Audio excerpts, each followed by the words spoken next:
When educators cross the line from passionate debate to unethical behavior, it sparks a firestorm of controversy, and South Carolina's education system is now at the center of that storm.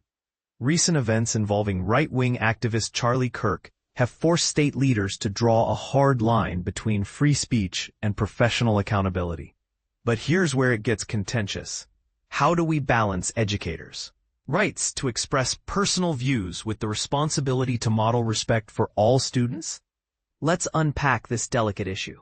South Carolina State Superintendent Ellen Weaver recently issued a memo to school districts, explicitly calling out educators who made dehumanizing comments about the assassination of Charlie Kirk.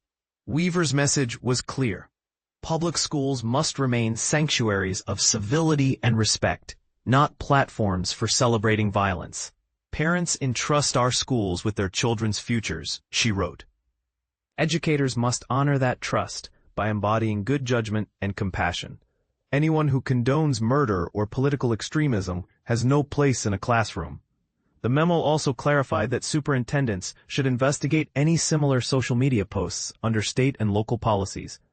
Weaver's stance aligns with South Carolina Attorney General Alan Wilson, who emphasized that state laws protect districts from legal pushback if they terminate employees for misconduct. This creates a powerful legal shield for schools, but raises a critical question. Should educators' personal social media posts be held to the same professional standards as their in-class behavior? To underscore the stakes, Weaver pointed to recent firings at Clemson University and Coastal Carolina University. 3 Clemson staff and 1 Coastal Carolina employee lost their jobs after an investigation into their social media activity related to Kirk's shooting. These cases highlight a growing trend. Schools are increasingly scrutinizing educators' off-duty conduct. But here's the part most people miss. Weaver's memo doesn't just target overtly violent statements. It challenges educators to avoid any language that dehumanizes individuals, even if their words don't explicitly endorse violence. This approach isn't without controversy. Critics argue that educators should have the right to discuss polarizing topics freely as long as they don't break laws. Supporters, however, see Weaver's actions as a necessary step to protect students from toxic ideologies. What's your take? Should schools enforce strict conduct rules for educators' personal lives, or does this overstep boundaries? Share your thoughts in the comments. We want to hear your perspective. For now, the memo underscores a broader debate.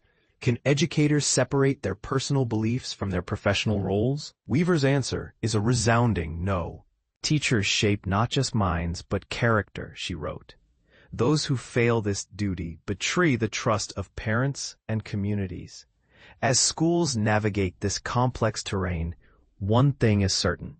The line between free expression and professional responsibility has never been more scrutinized.